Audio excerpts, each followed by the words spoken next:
तर एक महत्त्वाची बातमी, वैष्णवी हगवणे प्रकरण ताजं असतानाच पुण्यातील हडपसरमध्ये आणखीन एक घटना समोर आली। सासरच्या छळाला कंटाळून एका विवाहितेने आत्महत्या केली। मनासारखा हुंडा मानपान न दिल्याच्या कारणावरून सुनेचा सासरच्यांनी छळ केला होता।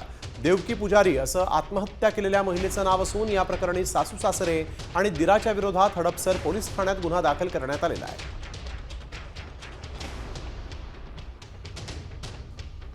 सासरच्या छळाला कंटाळून विवाहितेनं आत्महत्या केलेली आहे। सासू सासरे आणि दिराच्या विरोधात पोलीस ठाण्यात आता गुन्हा दाखल झालेला आहे। वैष्णवी हगवणे मृत्यू प्रकरण ताजं असतानाच आपण बघतोय की आता पुण्यातून आणखीन एका विवाहितेनं सासरच्या छळाला कंटाळून आपलं जीवन संपवलेलं आहे। पुण्यातल्या हडपसरमधली ही घटना अतिशय धक्कादायक अशी ही घटना। सासू सासरे आणि दिराच्या विरोधात पोलीस ठाण्यामध्ये आता गुन्हा दाखल झालेला आहे। अक्षय बडवे आमचे प्रतिनिधी आपल्या सोबत यावेळेस फोन लाईनवरून जोडले गेलेले आहेत। अक्षय, काय अधिकची माहिती? पुण्यातली ही दुसरी घटना। वैष्णवी हगवणे प्रकरण ताजं असतानाच पुण्यातल्या हडपसर मधली ही घटना जी आहे ती समोर आलेली आहे। देवकी प्रसाद पुजारी असं आत्महत्या केलेल्या महिलेचं नाव आहे। अवघ्या 22 वर्षाची ती आहे आणि एकाच महिन्यात म्हणजे लग्नाच्या दुसऱ्याच महिन्यात तिने आत्महत्या केल्याचं धक्कादायक प्रकार जो आहे तो पुण्यात घडलेला आहे।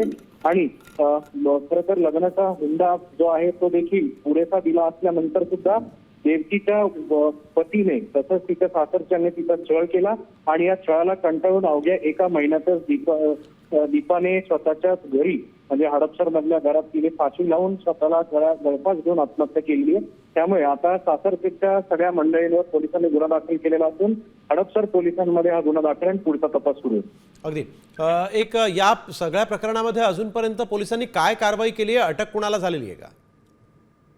अटकेची प्रक्रिया जी आहे ती आता पुणे पोलिसांकडनं सुरू झालेली आहे। हा सगळा प्रकार जो आहे तो हडपसरमध्ये जरी घडलेला असला तरी दीपाचे सासरकडचे जे आहेत ते दक्षिण भारतातल्या खरं तर एका भागात विजयपूर या भागातले असल्यामुळे पुणे पोलिसांकडनं आता कारवाईला सुरुवात झाली आहे। काय नेमकं पोलीस कारवाई करतात हे पाहणं महत्त्वाचं आहे। धन्यवाद अक्षय, आपण दिलेल्या सविस्तर माहितीसाठी।